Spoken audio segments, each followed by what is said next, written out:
நான் தலைமைச் செயலகத்தை நோக்கி மக்களை கூட்டிட்டு வருவேன்றாரு. நான் என்ன சொல்றேன்னா, மக்களை கூட்டிக்கிட்டு வருவேங்கிறது இல்ல, கூட்டிக்கிட்டு வாங்கன்னு தான் நான் சொல்றேன். எதுக்கு வாய்ச்சவடாலு? எவ்வளோ பேர் வாய்ச்சவடால நம்ம பார்த்துட்டோம்ல. நான் சும்மா விட மாட்டேன், எல்லாருடைய இதையும் நான் வந்து அறிவாலயத்துக்கு செங்கலை உருவாம விட மாட்டேன் அப்படின்னு அண்ணாமலை சொன்னார்ல. செங்கலை உருவிட்டாரா? கட்சி தலைவர் பதவி விட்டு உருவிட்டாங்களா அவரை? வாய்ச்சவடால் யார் வேணாலும் பேசலாம், வென்று காட்டணும்ல. நீங்க சும்மா வந்துகிட்ட முதலமைச்சர்னா அவர் 75 ஆண்டு கால அரசியல் இயக்கத்தினுடைய ஒரு பெரிய தலைமை. அவரு 6 முறை ஆட்சி செய்த ஒரு மிகப்பெரிய அரசியல் கட்சி திமுக. திமுக வந்து எமர்ஜென்சியை சந்தித்த இயக்கம்.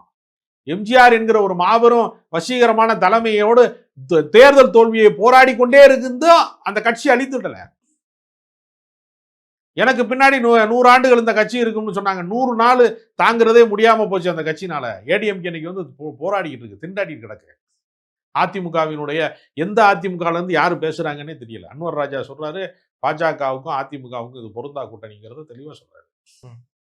இல்ல ஒருவேளை அவங்க வந்து விஜய்க்கு அடி போடுறதுனால பாஜகவை வெளியேற்றி விட்டு விஜயை நம்ம கூப்பிட்டுக்கலாம் அப்படின்ற ஒரு கணக்கு போடுறாங்களான்ற ஒரு கேள்வி இருக்கு. இல்ல, எதற்காக நாடாளுமன்ற தேர்தல் காலகட்டங்களுக்கு முன்பு பாஜகவை விட்டு எதுக்காக வெளில வந்தாங்க, ஏன் மறுபடியும் போனாங்க? இது ரெண்டுக்கு ஏதாவது காரண காரியம் சொல்லியிருக்காங்களா இருக்காது?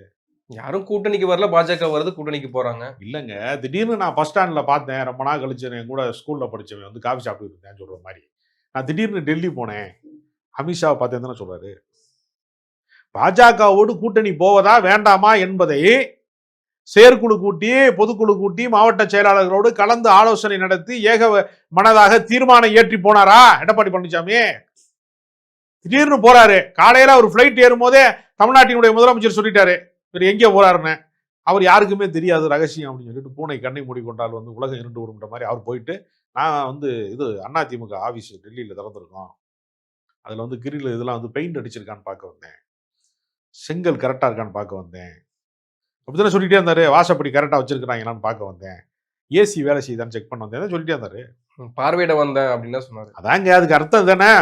கட்டடத்தை பார்வையிடுறதுனா என்ன இருக்கும் கட்டடத்தில்?